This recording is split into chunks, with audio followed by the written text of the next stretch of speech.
페트리올리움. 석유는 지하에서 자연적으로 만들어진 액체 탄화수소입니다. 여기서 탄화수소는 탄소와 수소 두 개로 이루어진 화합물을 말하는 것으로, 페트리올리움은 바위를 뜻하는 고대 그리스어 페트라와 기름을 뜻하는 라틴어 올레움의 합성을 하는 주장이 있습니다. 현재까지 인류는 석유가 만들어진 정확한 원인을 알지 못하고 있으며, 가장 정설로 인정받는 이론은 유기물들이 수심 얕은 바다에 퇴적되어 생성된다는 것입니다. 석유는 보통 액체 상태로 존재하는데 천연가스와 공존하기 때문에 보통 두 물질을 합하여 석유라고 칭하기도 합니다. 석유는 생각보다 고대부터 사용되었는데, 예를 들어 구약성서의 노아의 방주 안팎에 역청을 칠하라고 기록되어 있기도 하고, 메소포타미아 지역에선 건축물 방수용으로 역청을 사용하기도 했습니다. 기원전 400년경 페르시아 군대가 화살촉에 석유를 발라 불화살을 사용했다고 전해지기도 하며, 불을 숭배하는 조로아스트교는 석유를 이용해 신전의 불을 밝히기도 했습니다. 10세기의 중동 지역에서 유전과 정제 기술이 개발되었고, 마르코 폴로의 동방 경목록에 의하면 13세기에 이미 석유를 생산하여 수십 척의 배에 실어 거래하기까지 했다는 기록이 있습니다. 그뿐 아니라 석유를 상처에 발라 피를 멈추게 하거나 발해를 멈추게 하는 등의 만병통치약으로도 사용되었으며, 랜덤하게 분출하는 가스를 이용하여 미래를 점치는 주술적인 용도로도 사용되었습니다. 오랜 시간 인류와 함께 사용되어지다가 1885년에 독일의 고트리프 다임러가 폭발기관이라는 휘발유로 작동하는 내연기관을 완성하고, 1892년에 루돌프 디젤이 중질의 분사작용에 의한 디젤 엔진을 개발하면서 석유는 폭발적으로 사용되기 시작합니다. 1903년 헨리 포드의 자동차 회사 설립과 라이트 형제의 12마력 휘발유 엔진을 탑재한 프로펠러를 장착한 글라이더가 비행에 성공함으로써 휘발유의 시대는 본격적으로 시작되었습니다. 석유는 중류탑에 넣고 끓는 점의 차이를 이용해 LPG, 휘발유, 나프타, 등유, 경유 등으로 분류합니다. 여기서 중유라는 것은 석유라는 혼합물에는 여러 물질들이 존재하고, 그 물질들에는 끓는 점의 차이가 있으니 석유를 끓여 그 차이를 이용해 물질을 분리하는 것을 말합니다. 참고로 과일에 발효된 액체를 증류하여 알코올 원액만 뽑아 숙성하여 만드는 위스키 제조법과 동일한 방법입니다. 아무튼 이렇게 뽑아낸 석유는 수송용, 발전용, 산업용 등으로 사용되며, 우리가 사용하는 각종 플라스틱도 석유의 나프타에서부터 생산됩니다. 컴퓨터, 핸드폰, 가전제품, 자동차, 거기다 전기를 생산하기 위한 발전용, 비행기나 선박, 자동차를 가동하기 위한 운송용 등등, 이제 석유는 인류와 떨어질 수 없는 관계입니다. 이런 석유에게는 매우 특이한 점이 하나 있는데, 그것은 바로 석유의 거래는 저스트 달러로만 가능하다는 점입니다. 기축통화라는 달러를 가졌기 때문에 미국이 전세계 최강국이지만, 그 기축통화 가치를 지탱해주는 것은 바로 석유입니다. 기축통화인 달러를 페트로 달러라고도 부르며, 석유는 곧 달러가 되는 것입니다. 화폐는 시중의 화폐의 양을 조절하면서 가치를 유지하기 때문에 당연히 석유 수출량도 통화 정책에 영향을 줄 수밖에 없으며, 이로 인해 석유는 사실상 미국에 의해 직간접적으로 통제받고 있습니다. 투르크메니스탄에서 카스피해를 건너 러시아 거시기에 달려있는 아제르바이잔이라는 나라가 있습니다. 과거 이 나라는 러시아 제국의 영토였으며, 아제르바이잔의 바쿠라는 지역은 유럽의 석유를 이야기할 때 제일 먼저 나오는 지역으로 매우 유명한 지역입니다. 20세기 초에는 전세계 석유 사용량의 절반 이상이 바쿠에서 생산될 정도로 석유 산업의 중심지였으며, 현재도 석유관을 통해 유럽에 공급되고 있습니다. 다이너마이트와 노벨상으로 유명한 알프레드 노벨에게는 루드비히 노벨과 로버트 노벨이라는 형들이 있었고, 이 가문 사람들이 천부적인 엔지니어이면서 발명가의 피가 흐른 것인지 바쿠에 브라노벨이라는 석유 회사를 설립하고 세계 최초의 유조선을 발명하는 등 석유 운송에 혁신을 가지고 오면서 승승장구하게 됩니다. 앞에서 말한 것처럼 브라노벨은 석유 시장의 50%를 차지할 정도로 큰 회사였지만, 어떤 사건으로 이 회사는 몰락하게 되는데, 그것은 바로 미국의 석유 회사 스탠다드 오일의 록펠러와 최대 은행업자인 로스트차일드 가문 때문입니다. 세계 최대 석유업자와 최대 금융업자인 이 둘은 더 많은 유정이 뚫리고, 원유가 생산될수록 배럴당 원유 가격이 떨어지기 때문에 매우 큰 손해를 보는 구조라, 브라노벨은 눈에 가시 같은 존재였던 것입니다. 노벨 형제들의 천부적인 재능으로 석유 시장도 점차 잠식하게 이르게 되자, 록펠러와 로스차일드 은행가들은 러시아 공산혁명을 위해 레닌과 트로츠키를 후원하게 되고, 그 대가로 바쿠 유전에서 생산되는 원유를 세계 시장에 공급하지 않겠다는 조건을 계약합니다. 1917년 소비에트 듀오 트로츠키와 레닌의 볼셰비키 혁명은 성공을 거두고, 이때를 틈타 스탠다드 오일은 브라노벨의 지분 절반을 인수합니다. 적백 내전이라는 내전 속에서 노벨 형제들은 파산을 피하기 위해 어쩔 수 없었던 것입니다. 그럼에도 불구하고 1920년 4월 레닌은 록펠러와 로스차일드의 요구대로 바쿠에서 볼셰비키 군대들과 비정규병들을 이용하여 아제르바이잔을 공격하며 정복한 뒤, 바쿠를 공격하여 브라노벨의 경영진과 기술자들, 주요 노동자들을 제거하고 수십만의 거주민들까지 사륙했습니다. 겉으로 볼 땐 비싼 돈을 지불하여 브라노벨의 지분 절반을 인수해놓고 막대한 손해를 보면서까지 브라노벨을 공격할 필요가 없어 보이지만, 원유 생산량을 크게 줄여서 원유 가격 상승을 통하여 훨씬 더 큰 이익을 얻을 수 있기 때문에 그들은 그 계획을 강행했던 것입니다. 전 세계에서 가장 강력한 힘은 기축통화 달러이고, 그 달러의 가치를 지탱해주는 것은 석유입니다. 그리고 그 가치를 지키기 위해 그들은 손쉽게 무언가를 줄이기도 늘리기도 합니다. 누군가는 석유는 환경오염을 일으키는 구식 에너지라고 이야기를 하지만, 사실 석유는 이미 인류와 떨어질 수 없는 매우 중요한 자원입니다. 내가 전기차를 타고 타본이 좋았기 때문에 앞으로 내연기관은 줄어들고 전기차가 대세가 될 거라고 이야기하는 사람들이 존재하지만 이러한 역사적 사실이나 기초과학을 모르며 본인의 경험만을 맹신하는 사람들의 가치없는 말입니다. 우리나라가 신에너지를 개발하여 석유를 대체하여 세계 초강대국이 된다는 망상 또한 이런 역사의 흐름을 모르는 매우 어리석은 생각입니다. 그들은 결코 그런 일들을 방치하지 않기 때문입니다. 석유와 미국, 기축통화 그리고 정치를 통해 힘의 원리를 이해하고 생각하기 위해 이 영상을 만들었습니다.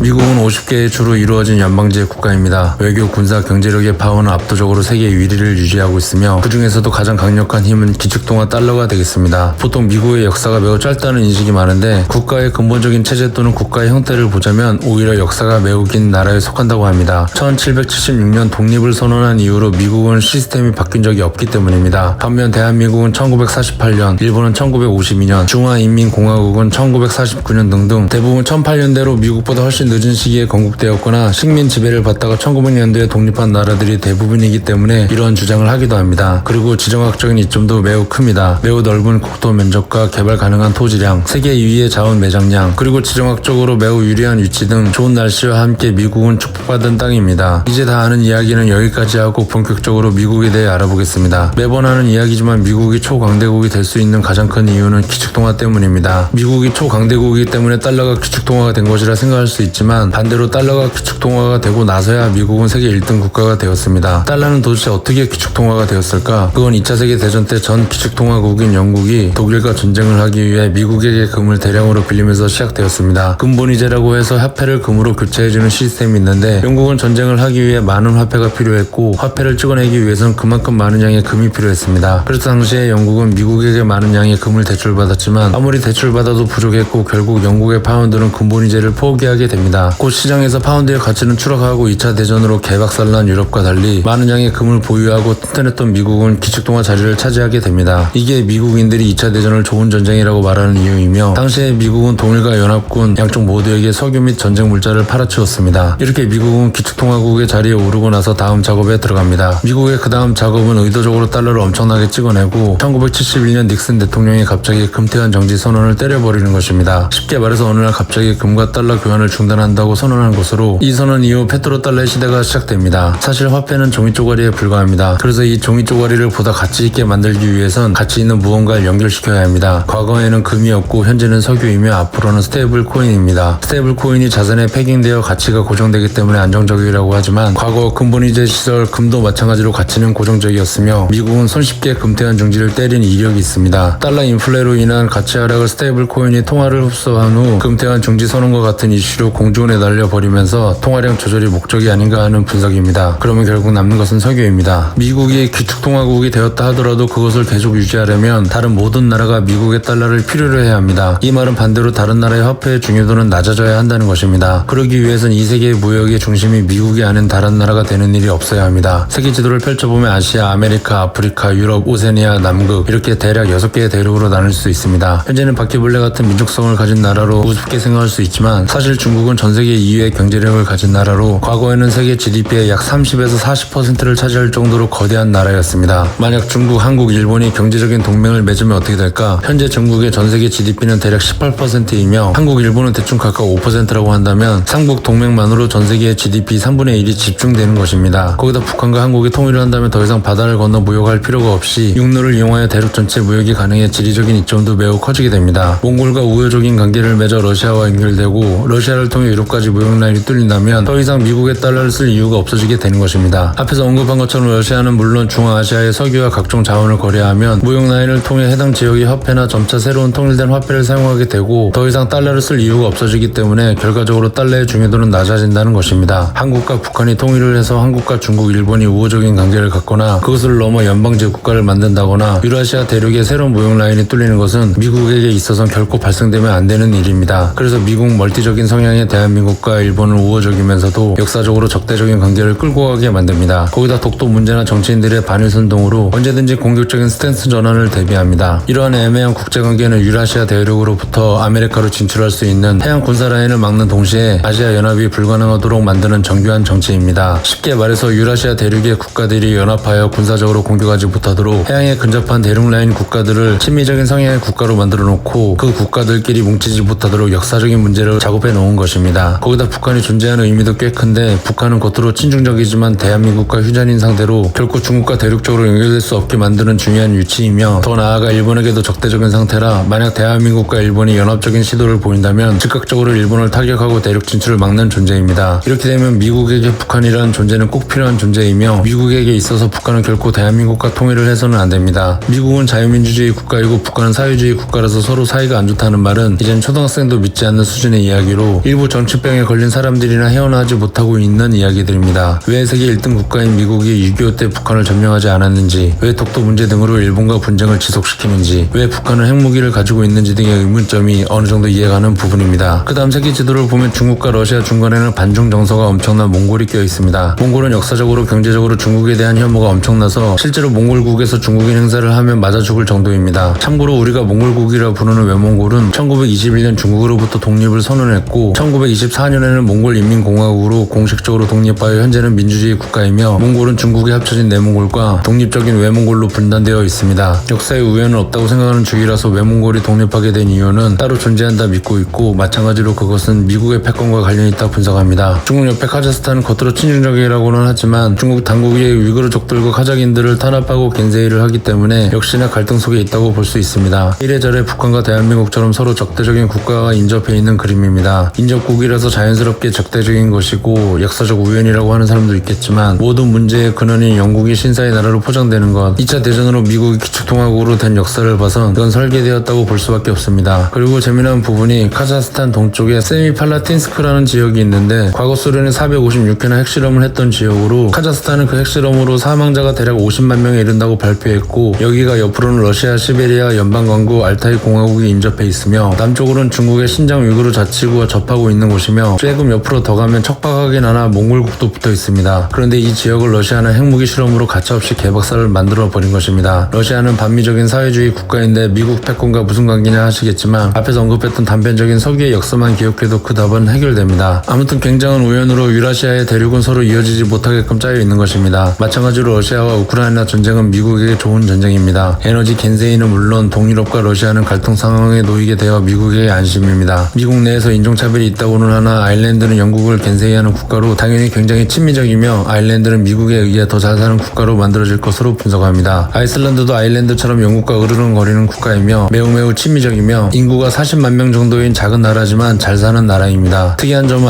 아이슬란드에는 상비군이 없어 미군이 주둔했고 전략적으로도 중요한 위치입니다. 참고로 과거 미국은 한때 영국과 전쟁을 하려고 준비까지 했었습니다. 이게 전체적으로 서로가 견제를 하면서 뭉치지 못하게 설계되어 있고 해양을 통해 군사적으로 미국을 공격하기 전 방어 라인을 갖춘 것 같은 설계까지 되어 있습니다. 아메리카 대륙은 말할 것도 없이 남미는 무조건 반미적인 성향을 가져야 합니다. 미국 후장에 붙은 나라가 결코 잘 살아서는 안 되기 때문입니다. 제1의 석유 매장량을 자랑하는 베네수엘라의 대통령 마두로를 납치하고 베네수엘라 석유는 미국이 우리 거다 하지만 앞에서 설명한 석유 영상을 보자면 베네수엘라의 석유를 미국화시키는 것이 결코 미국에게 좋은 일이 아닙니다. 다시 말하자면 석유의 생산량이 늘어나는 것은 전체적으로 유가를 하락시키는 일이며 과거 석유 파동 선동으로 전 세계 석유 자원이 부족한 것처럼 인식되어 있지만 팩트는 석유는 넘쳐 흐를 정도로 매우 많이 매장되어 있습니다. 단순히 자원을 많이 가지면 좋겠지 생각하겠지만 오히려 가격을 떨구는 일이 되는 것입니다. 또한 마두로가 독재를 했기 때문에 미국이 잡아갔다고 믿는 사람이 있다면 대단한 착각이며 미국은 오히려 사우디처럼 독재 국가를 선호하기까지 합니다. 미국에게 베네수엘라의 석유 매장량은 골칫거리이기 때문에 그 지역을 반미적인 성향으로 작업하고 분쟁 지역으로 만들어 석유 생산을 최소화하는 게 목적이지 않을까 내피셜로 분석하는데 그러기 위해선 아무리 독재가 문제라 하지만 한나라의 대통령을 납치하는 미국에 대해 베네수엘라 국민들이 반미적인 성향을 갖게 만들고 겉으로 보이는 반미적인 정책으로 무역에 차질이 생기면서 석유 생산과 유통에 문제를 발생시키는 게 목적이라 분석합니다. 진짜 반미적인 행동으로 미국에 피해를 입혔다면 마두로는 이미 이 세상 사람이 아닐 겁니다. 그걸 굳이나 인명피해 없이 안전하게 데려온 것만 봐도 마두로와 그 와이프는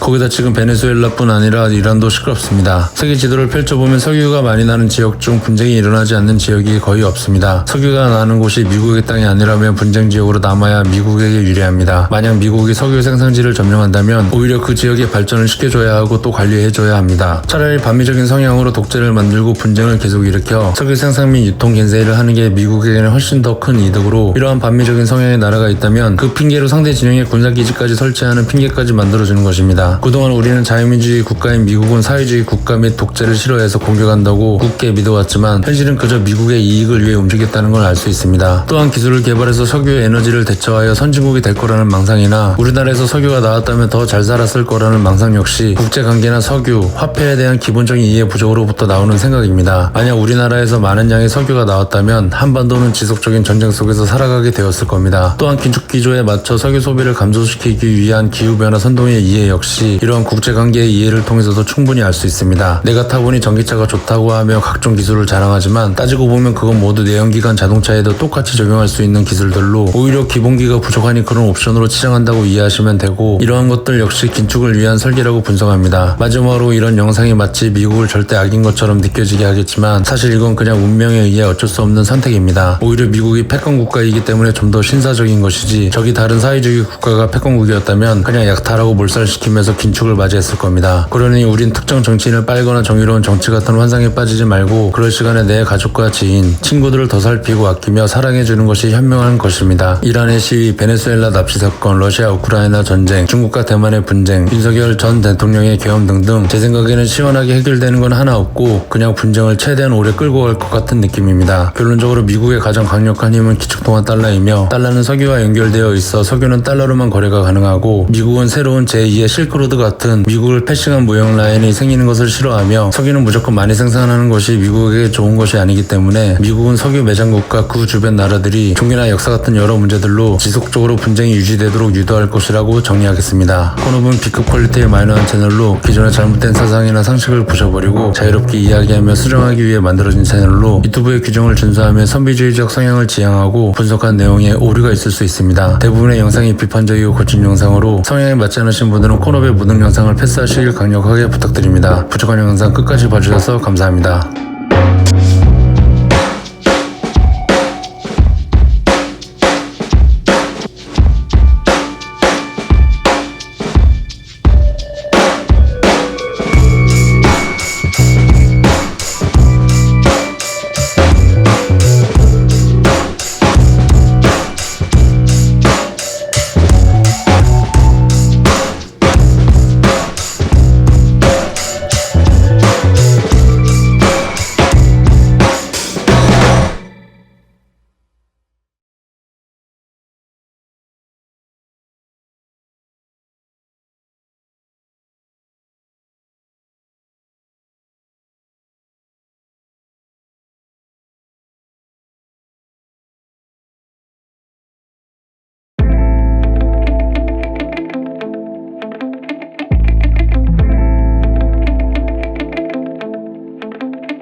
본업의 내피셜 쿠키 영상으로 재미난 소설입니다. 윤 전 대통령의 계엄과 그 재판이 이슈입니다.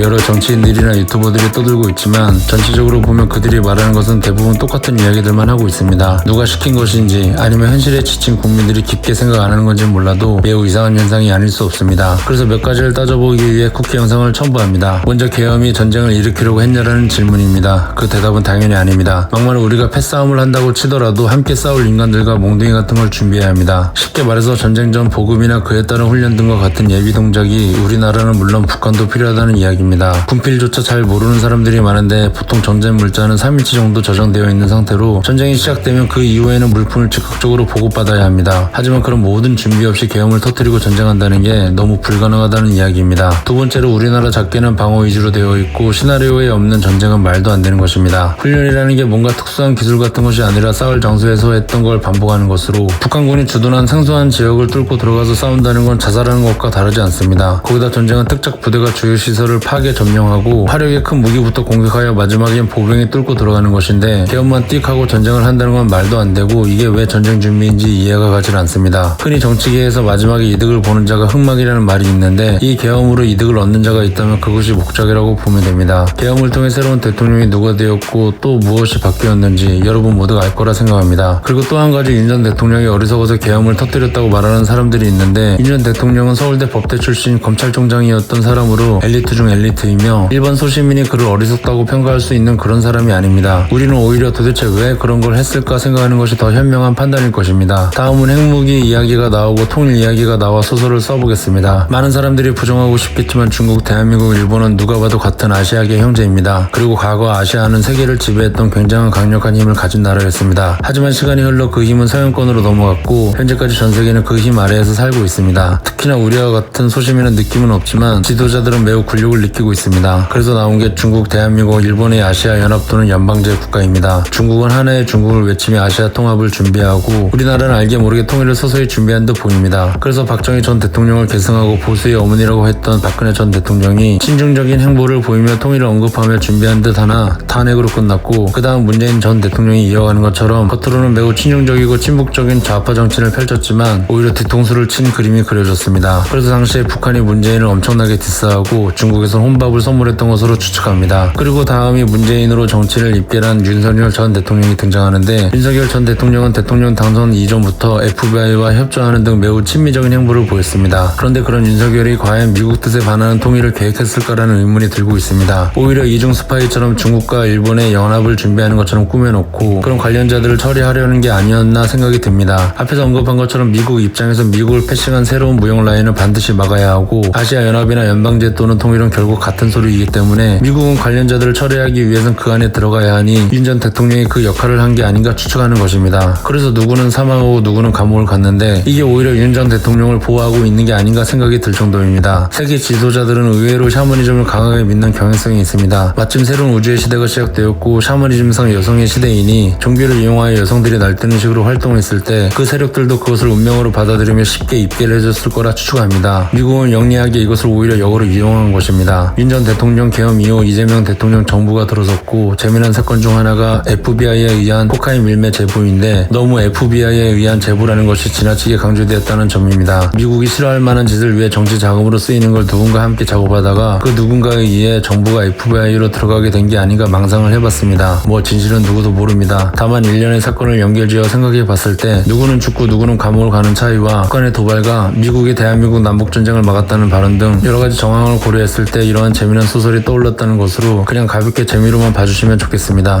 참고로 핵무기는 미국의 허락 없이는 못 만든다고 보시면 됩니다. 마지막으로 우리가 잘 살기 위한 친미라는 것이 무엇일까 생각합니다. 미국이 원하는 대로 새로운 무역 라인을 방해하는 것이 친미일지 아니면 새로운 무역 라인이나 아시아를 연합하려는 세력을 축출하기 위해 친중적인 척 연기하여 그들과 한편인 것처럼 설계하는 것이 친미일지 너무 어려운 문제지만 결국 미국이 원하는 대로 흘러갈 것은 분명합니다.